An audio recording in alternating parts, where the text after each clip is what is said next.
What? Yeah, can you hear that? I mean, I feel like I can hear it, but it's a little high maybe.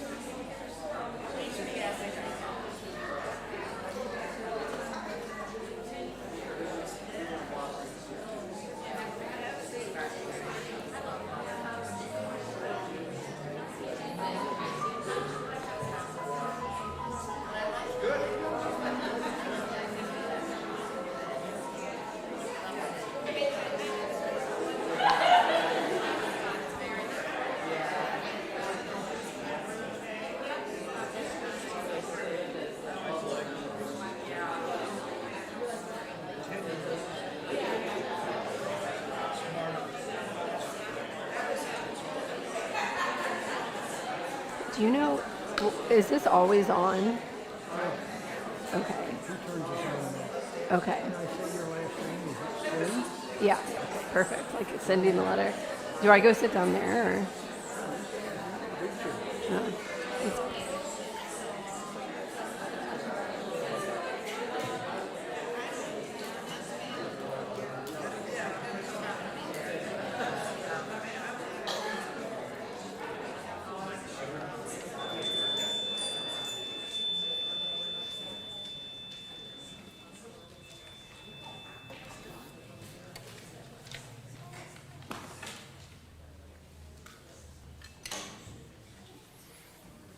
Good morning. Welcome to Eliot Chapel. If you are an immigrant, a refugee, a person without documentation, you're welcome here. If you're black or brown or white or indigenous or Asian or Pacific Islander or whatever your origins, you are welcome here. If you have a disability, visible or invisible, you're welcome here. If you've been here 100 times like I have, or if this is your first day, you're welcome here. If you want for nothing or struggle every day just to make it through, you're welcome here. No matter whom you love or what your gender identity, you are welcome here. If you believe in God all the time or part of the time or even none of the time, you're welcome here. This is a community of diversity, of love, and of justice. Welcome to Eliot Chapel. It's a joy to be together.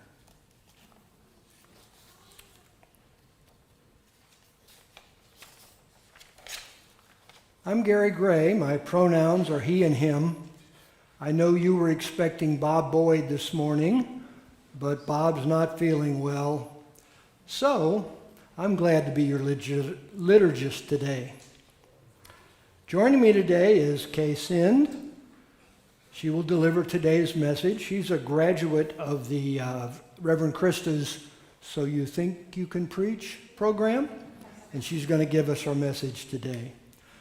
Also with us is Yvonne Sorbel, who is our welcome person, and Suzanne LaLauren, our Sunday morning pastoral care person, in case there's something that you'd like to speak with her about, something that's been weighing on your heart. If you have young children with you at the service today, and they get to be a little restless, because children can do that from time to time, you're welcome to go into Adams Hall, which is around to your right. The service will be streamed in there, and your little ones can run around and bounce whatever they need to do. Let us now enter into a spirit of worship.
The flaming chalice is a symbol of Unitarian Universalism.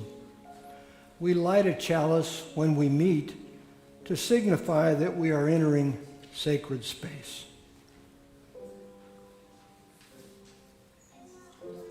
Blessed is the fire that burns deep in the soul. It is the flame of the human spirit touched into being by the mystery of life. It is the fire of reason, the fire of compassion, the fire of community, the fire of justice, the fire of faith. It is the fire of love burning deep in the human heart.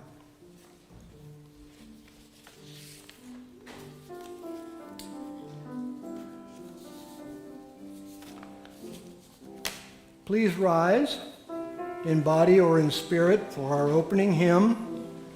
The hymn is Turn, Turn, Turn, and you should have the words that came to you with your order of service.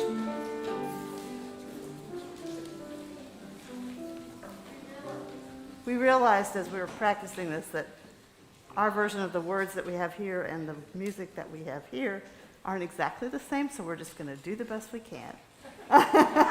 It's also super high, so feel free in the high part to sing down low.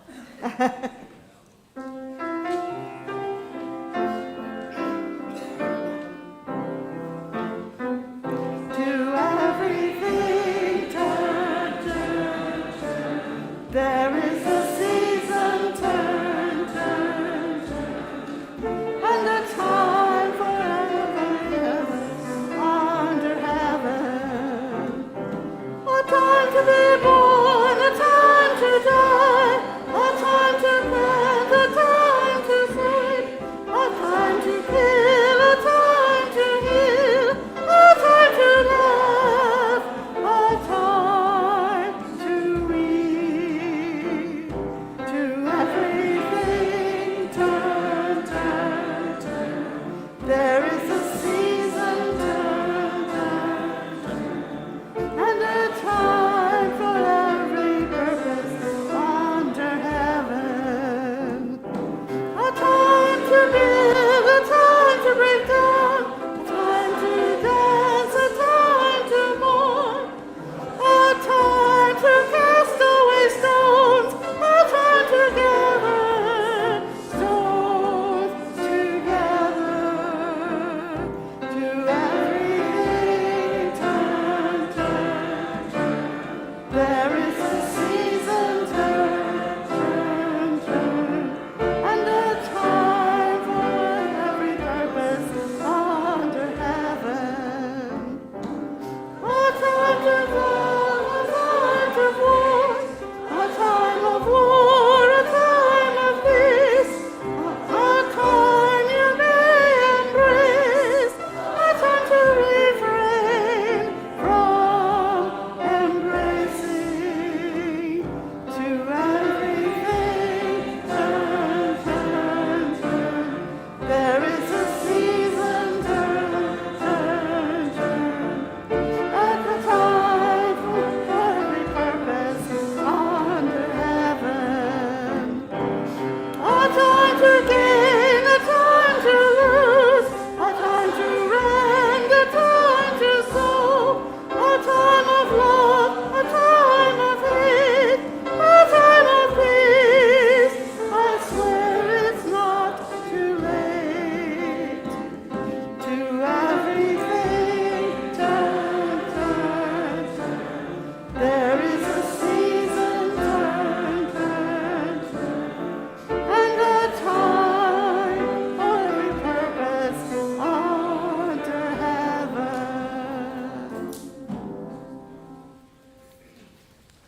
Remain standing. In Unitarian Universalism, covenants are the sacred promises we make for how we want to be with one another. Please join me in reading our congregational covenant. It's printed in your order of service. As a free congregation, we promise to be one another our mutual trust and support. To create beloved community, we promise to be kinder to each other than we have to be to listen fully to each other with an open mind and heart, to speak responsibly and respectfully, and to find ways to grow our church for all members and friends.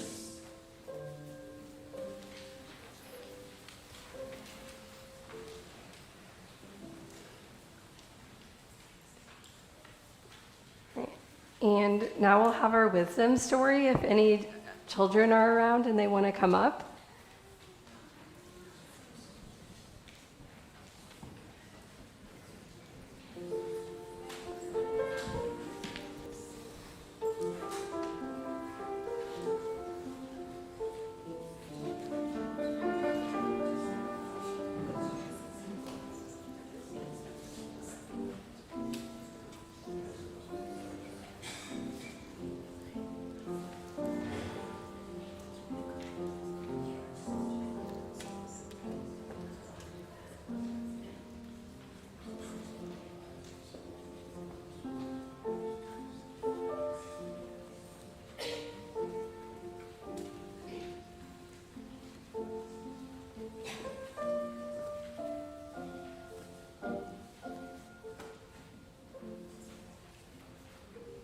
Alrighty.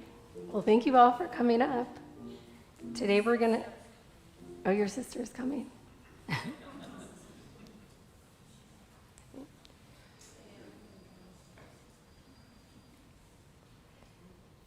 Today we're going to read a story called Time Capsule. Do you guys know what a time capsule is?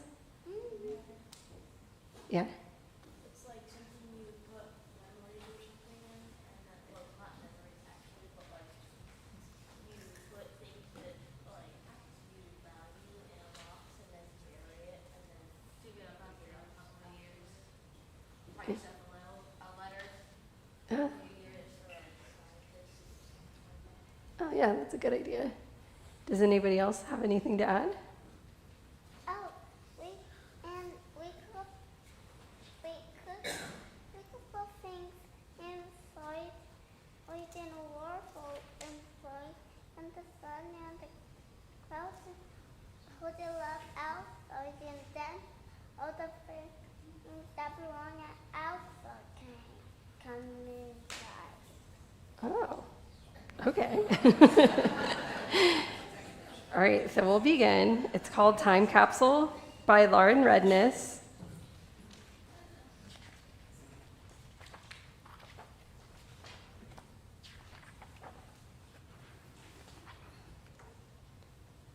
All right. First, she found an empty jar. Can you all see? Then she cut out the date from the newspaper and glued it to the bottom of the jar. Can anyone see that date? Yeah. Do you want to tell them what it is? All right. It says New York, Thursday, July 2nd, 2020. All right. Next, she put in a pair of lucky dice. Die.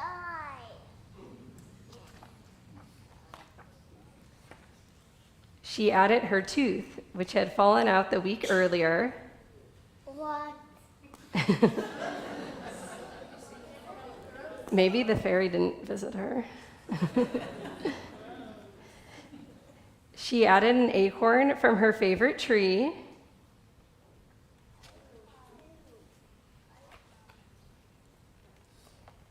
The ring her grandmother had given her. Oh, that's nice. Yeah. That's nice. A blue marble. What? Do you know what a marble is? No, marble. See, they're down here. They're playing marble. Mm-hmm. A plastic sheep named Walter. What? An important detail. And Right. The key to an old house.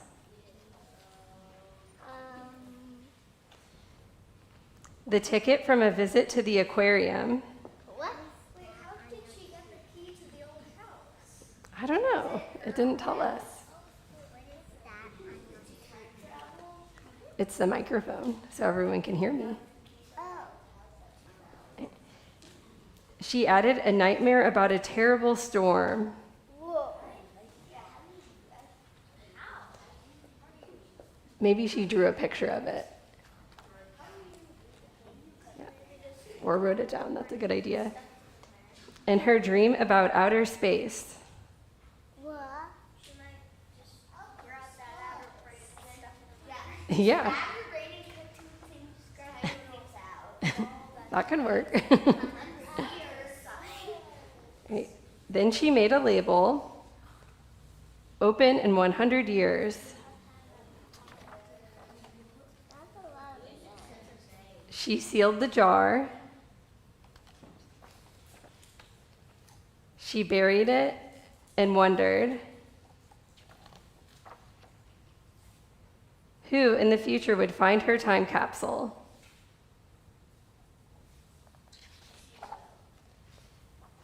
And that's it. So thank you all for listening. I think you all have class now. Is that right? Yep. And we'll sing you guys out to class. You I receive, to you I give.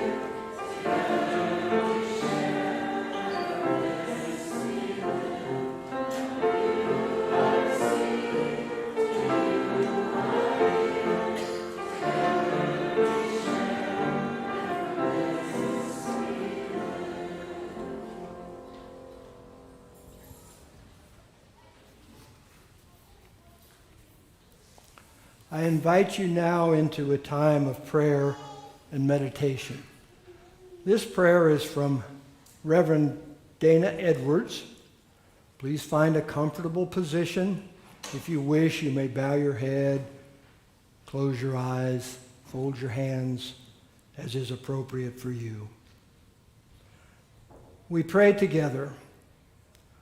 Holy One of many names and beyond naming, we know that the fight against tyranny, oppression, fascism, hate, and division is not a new fight, but a struggle that goes back to the very beginning of our nation. There are those who would use our institutions to keep poor and marginalized folks disempowered, silent, and struggling. But we know that when we live into our highest levels, these same institutions can be tools to affirm the inherent worth and dignity of all people. With the grace and strength of divine love to carry us forward in the struggle, we and those who have been pushed to the margins won't be silent anymore. O Spirit of life and love, fortify us with the wisdom and tenacity of our ancestors to continue to build a new way toward the promise that's written into the founding documents of our nation. A nation where all are created as equals and are endowed with the inalienable rights of life, liberty, and the pursuit of happiness. Let us enter now into a time of silence for the prayers and meditations of your own hearts.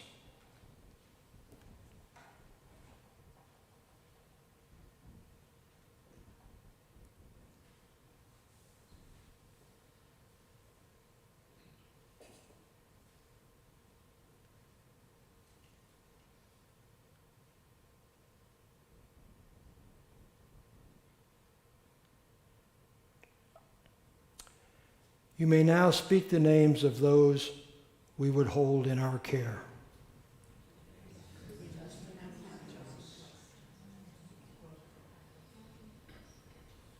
Amen, and blessed be.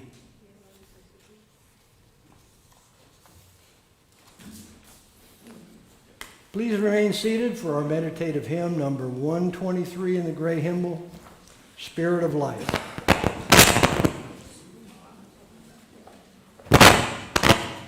Is that me or you? We'll sing this through 2 times.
Every week we give half of our offerings to an organization that shares and lives our values.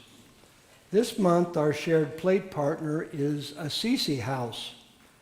They provide housing for the unhoused or housing insecure, individuals in small communal settings where each person is treated with dignity and respect.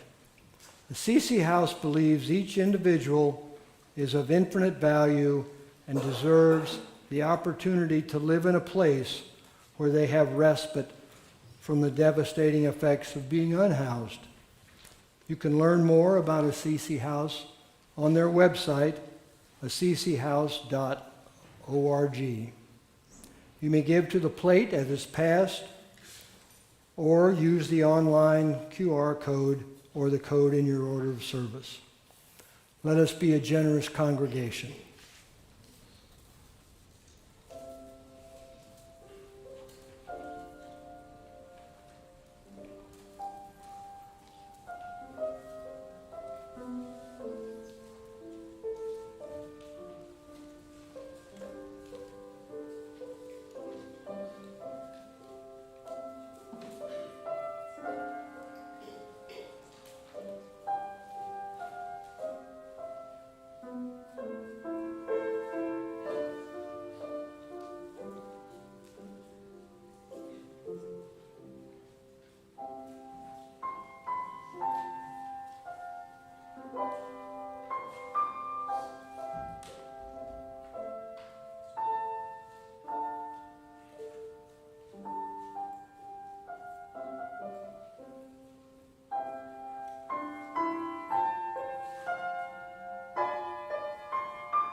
Please join me in dedicating this offering with the words printed in your order of service. To the work of the church, which is weaving a tapestry of love and action, we dedicate our lives and these our offerings.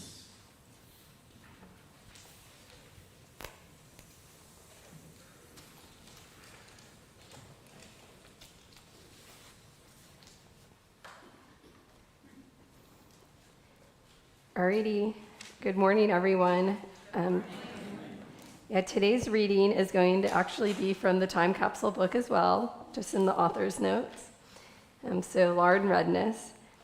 The world's first time capsule, it was just before noon on September 23rd, 1938, at the site of the world's first World's Fair in Queens, New York. The sound of a bronze gong reverberated through the air. A crowd gathered in a gesture of reverence. The men removed their hats. A 7.5-foot long torpedo-shaped object on a heavy chain was lowered slowly into a hole deep in the earth. In the 1938 ceremony, the Westinghouse Electric and Manufacturing Company made history. Over the previous summer, G. Edward Punery, an advisory to the company, had an idea to pump up publicity. He suggested the Westinghouse bury a container stuffed with archival materials to be retrieved by Futurans in the year 6939.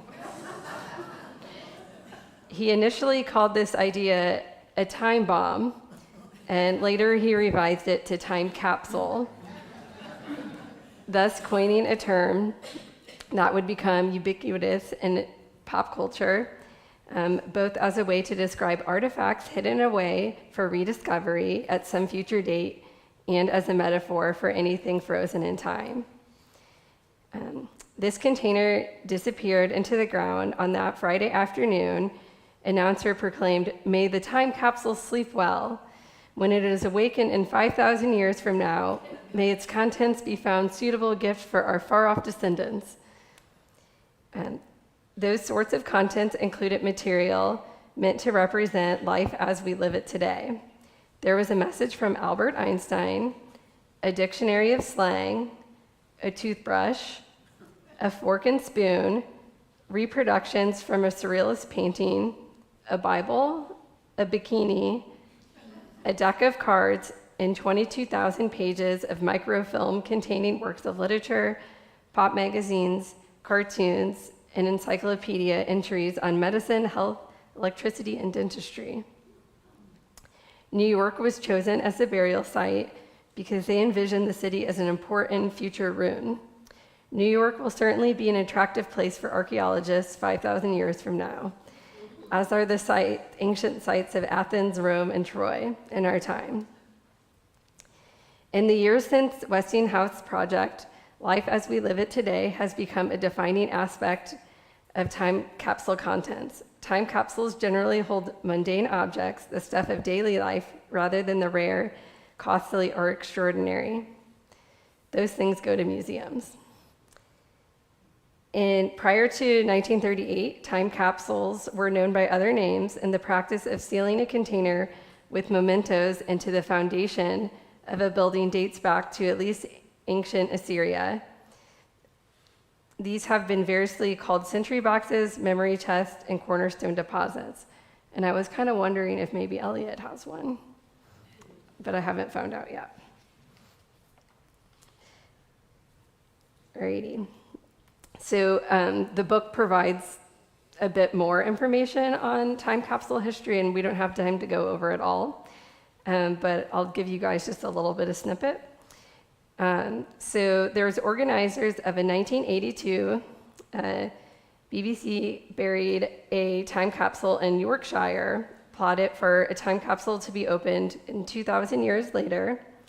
And they asked some series of questions. So this is kind of how they came up with their time capsule. Who are we? What have we achieved? How many are hungry or cold or lonely?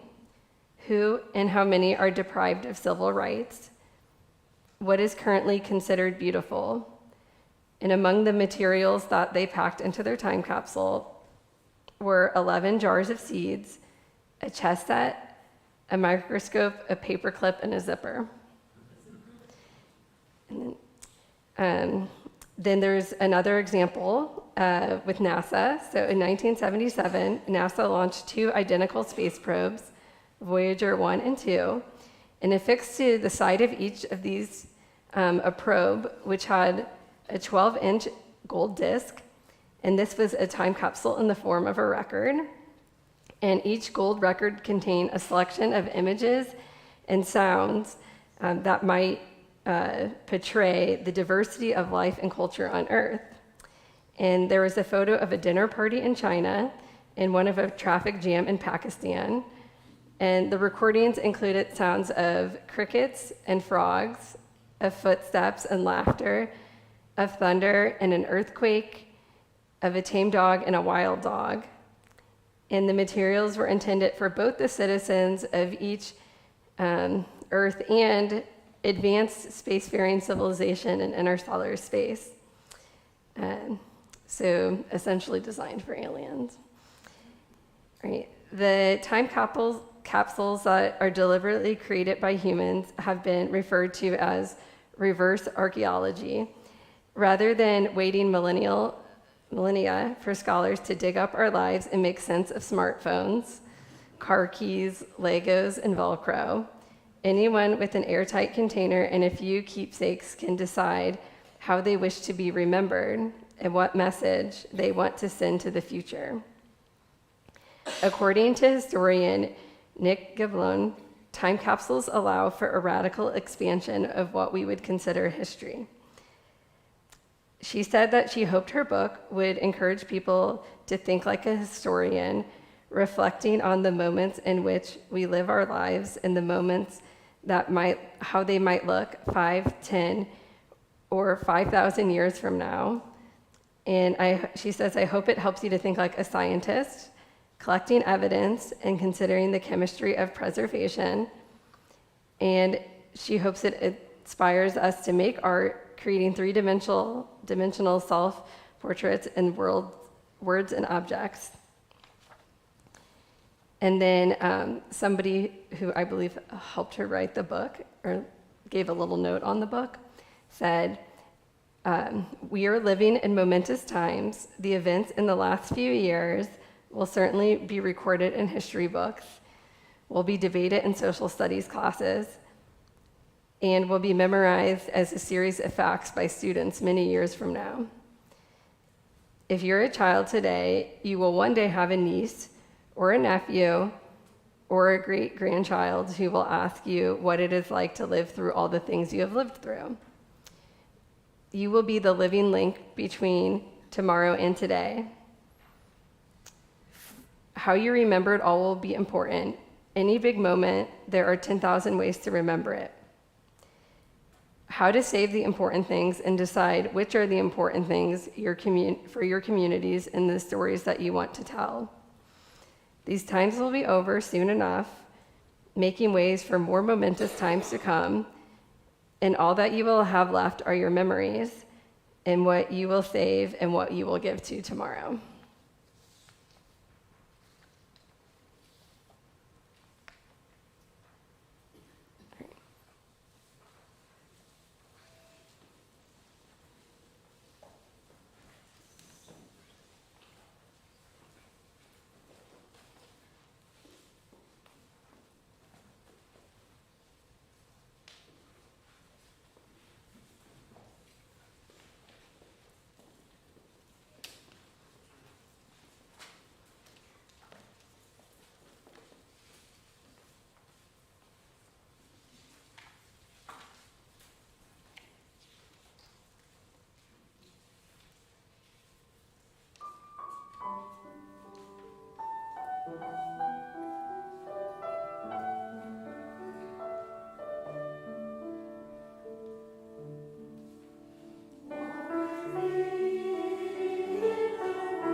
Thank you guys, that was really lovely. All right, hi again. As previously introduced, my name is Kay, and I was lucky enough to participate in Reverend Krista's So You Think You Can Preach course way back in the spring. And so I used that time to write my sermon, and I put it in a little short time capsule. So we will open it up and see what I wrote.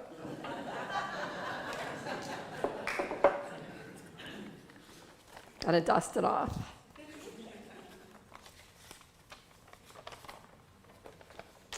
Uh-oh, it's a little long. All right. Howdy from spring 2024. I am writing this message in anticipation of sharing it in October, right before the presidential election, and right after I get to spend my summer in Alaska. Speaking of which, I believe proper introductions are in order. For those of you who don't know me, which is a lot of you, I'm Kay, and I was born right here in St. Louis, Missouri. I grew up in South County and participated in the Catholic parish of Queen of All Saints. And then I attended high school at Nerix, not too far down the road. I have not lived in St. Louis since I graduated from high school many, many moons ago. But recently, in the past year or so, I have returned to St. Louis to spend extended chunks of time with my family. I was and am lucky enough that my work has allowed me to work remotely to facilitate this. With this permission, which was initially granted in order to be closer to my family, while we thought we would be helping my dad recover from surgery, and it ended up being time spent grieving his passing. Thus, I have returned to St. Louis in that time, and I found some sanctuary here in Eliot Chapel. So thank you all. When I return to Anchorage, Alaska, it will be to fulfill in-person site visits in the rural villages in which we aim to bring water and sewer access to. That's my day job, doing sanitation engineering project management for the Alaska Native Tribal Health Consortium. Simultaneously, I'm on a very slow boat towards pursuing a Master's of Divinity degree. However, this is still a long ways off. I couldn't pass up this course offering from Reverend Krista, so big thank you to her and all the other classmates that helped each other during the class. Now, at first, all I could see were obstacles in writing a sermon for 5 or 6 months in advance of delivering it. How could I possibly understand or know what I'd want to or need to say at this time? Luckily, during the class, I was reminded that all obstacles are also opportunities. This opportunity is a chance for me to look out into the horizon of my future and to think about the summer of all the work that lies ahead of me in both my work as well as in my concurrent life transitions I'm encountering. Where will I be in October? Where will we be as a congregation that I am semi a part of at this point? My thoughts were, in my personal life, I forecast the following: that I will have meaningful village visits to progress the water and sewer projects, to learn more about my field, to bring the communities a few inches closer to having those pipes in their homes to easily wash their hands or flush their toilets. But mainly, I am hoping to further get to know the tribes that I work with, to learn a little bit more about them and their cultures and their values, and to let them get to know me. I hope to spend some time with my missed friends in Anchorage, the Anchorage Unitarian Universalist Fellowship, and to deepen the path that I am towards ministry, to pick blueberries, to ride my mountain bike, be in the mountains with my beloved golden doofus, Miss Violet, and to rejoin my soccer team, to taste the salmon, and to host my mom and my sister on a visit. In the congregation, you probably all have big hopes too. For your summer vacations, maybe you wish to have time spent with families over the holidays, maybe teaching your kids how to ride their bike or savor moments before they head off to college. So you think you can preachers getting to preach, and maybe you could work on your vision board, or maybe many of you were caught dealing in crisis. Maybe this summer some of you plan to start composting or volunteering at the place that you always wanted to. Maybe this summer you wanted to take it easy, to learn to identify new birds and plant species, and maybe you were getting ready for significant life transitions or helping in others in theirs. Be it weddings, expecting new lives, or taking steps to ready yourself for retirement or more. The summer in Anchorage contains over 19 hours of sunlight and 22 hours of functional daylight at solstice. This is a tremendous amount of light to work with, to power long days and adventures with.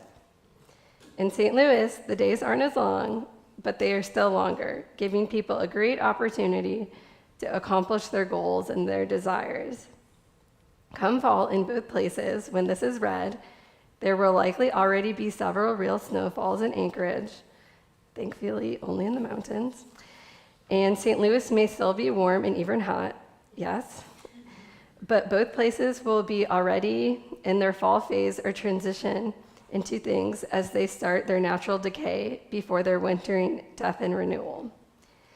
As I read this, I hope that it gives you all a moment to reflect on your summers, on your hopes and desires, and what didn't quite live up to your desires, what met your expectations, and what surprises you had that were better than expected. Do you have any regrets? What would you have done differently if you could hit the rewind button and play summer 2024 all over again? Hopefully, everyone would like to hit the rewind button and play it all back again, watching blissfully. But this is the real world, and let's be real, I don't think many Unitarian Universalists want to live a life without the mindset to improve upon their actions and experiences. So we would like to grow and self-examine, to rinse and repeat, and remember to insert love in every step along the way. Obviously, and sadly, this is a time capsule here today, not a time machine. Thus, we cannot rewind the clock to relive summer 2024. But there's a couple things to consider here. The reflection of this past summer is really here at a critical time. Actually, just in time to self-examine before an extremely important and heated election period. Now, I don't want to conflate politics with all that is important in life. But regardless of your personal views, this election can carry with it a lot of gravity, a lot of implications, a lot of fear, and much uncertainty. Unlike the way summer 2024 outlook may have been potentially light and optimistic for several of us, this election outlook might have less obvious opportunities and happiness at first glimpse and might come with a bit more dread. This means, like I did in Reverend Krista's class, we will together have to rely upon each other to remember that all obstacles are also opportunities. We may not be able to see these for ourselves at first glance, but with teamwork and multiple perspectives, we can find them. As I was preparing to change my life in a big way to partially move back to St. Louis in efforts to help with my dad and his cancer, I was terrified. A good friend told me, though, that the way that he dealt with his dad's cancer prognosis was by accepting that the outcome was out of his control, but that he could still choose who he wanted to be in that situation and what role he wanted to play for his dad. He encouraged me to decide who I wanted to be in my dad's journey in cancer and in dying. Now, this isn't necessarily the fix-all answer I had hoped for, but it was true and it was helpful. I had to look and see where my authentic power existed and decide, how must I use this to demonstrate my love for my dad and for my family? I certainly don't want to tell a room full of Unitarian Universalists that they have little to no control over a presidential race. Because for one, it's certainly not true on all levels. And two, I'm not looking to get kicked out at my first attempt on this. But I do think it's important to acknowledge that it can certainly feel at times that we have no control over the outcomes, or that we can't control everything.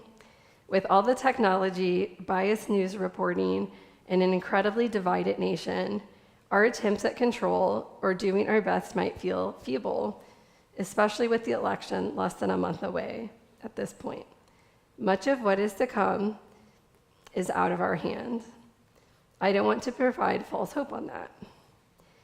We live in such an interesting time when, both on a personal level and society-wide, I can't tell if we're going backwards or forwards sometimes. In some regards, we seem to be moving backwards with abortion laws, for example. While simultaneously, it's never been more socially acceptable to be out, to be ourselves, and ultimately a little bit closer to our freedom. This dichotomy is not random, however.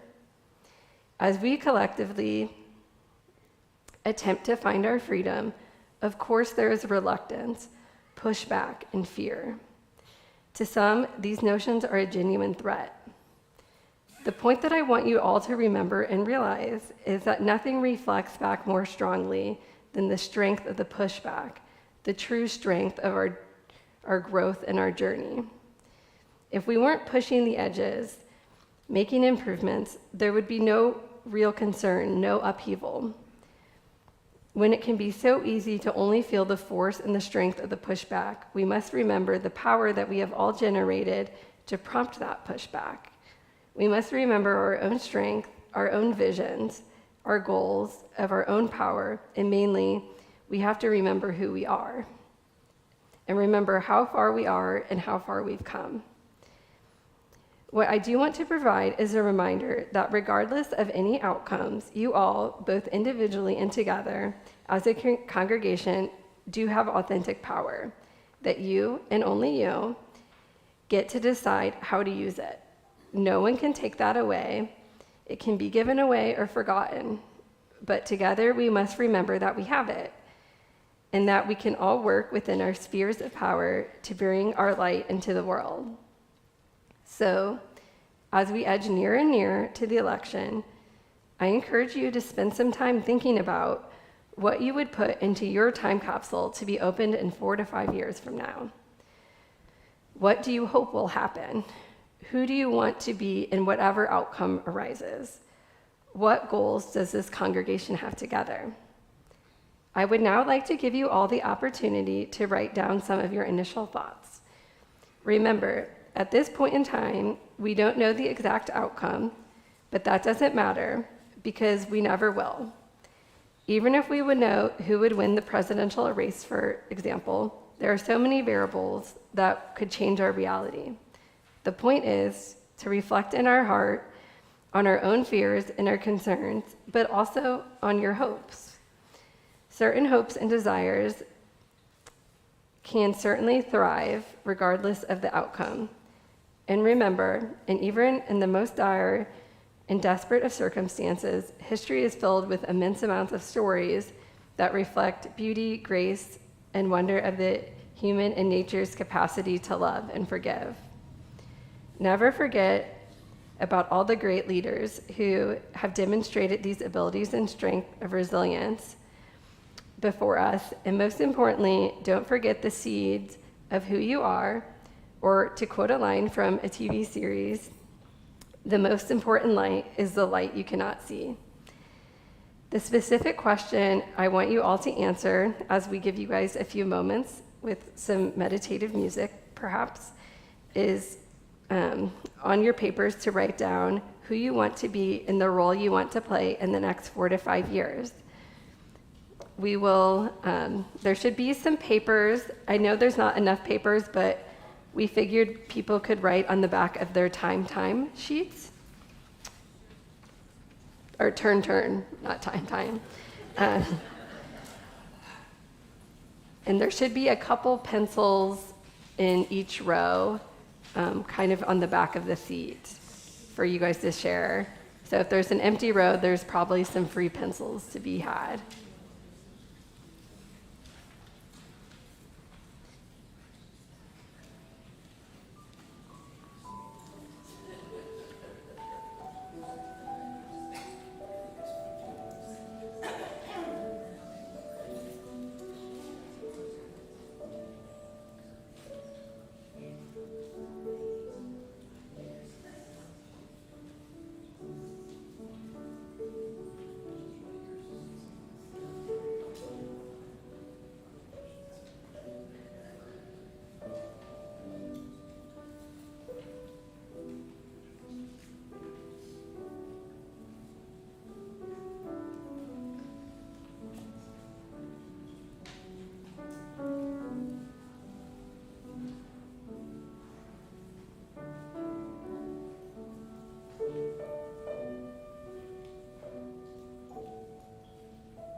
Thank you so much.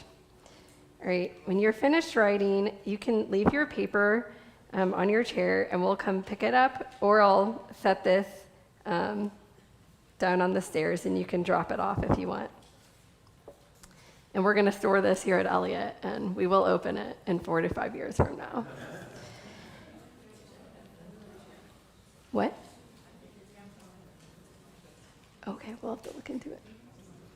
All right, apparently we have one, but we'll have to look into it. All right. So in addition to the paper slips, which thank you for all participating, please discuss your concerns and fears and your visions with each other, and perhaps even in the coffee hour to follow this. And most importantly, remember to rely on and trust in each other. Thank you all.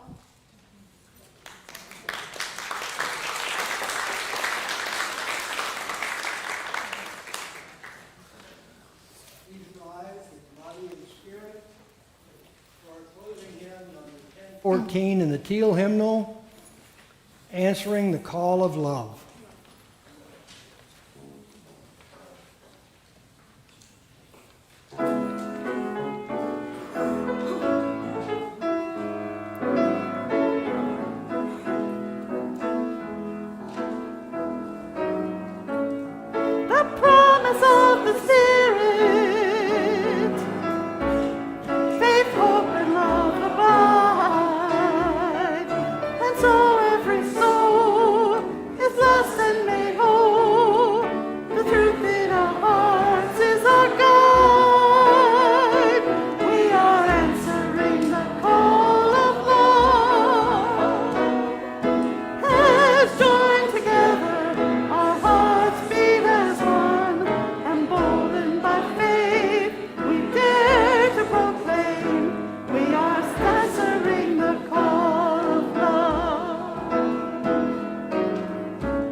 We extinguish our chalice flame with the words that are printed in your order of service.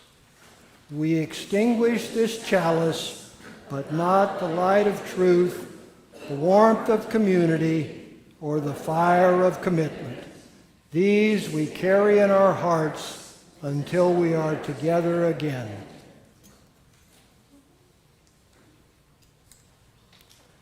Please be seated for one final musical gift.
Thank you for blessing us with your presence today.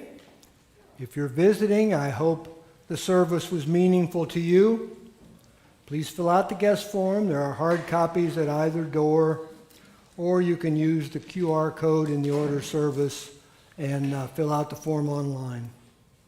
Please join us for coffee hour. Out the doors to the right. Follow the crowd into Adams Hall. Coffee's at the far end of the room. If you're new or newish, please take a blue cup and we'll be sure to welcome you. And now, may the Spirit of life hold you, may love bless you, and may joy find a place in your coming days. Go in peace.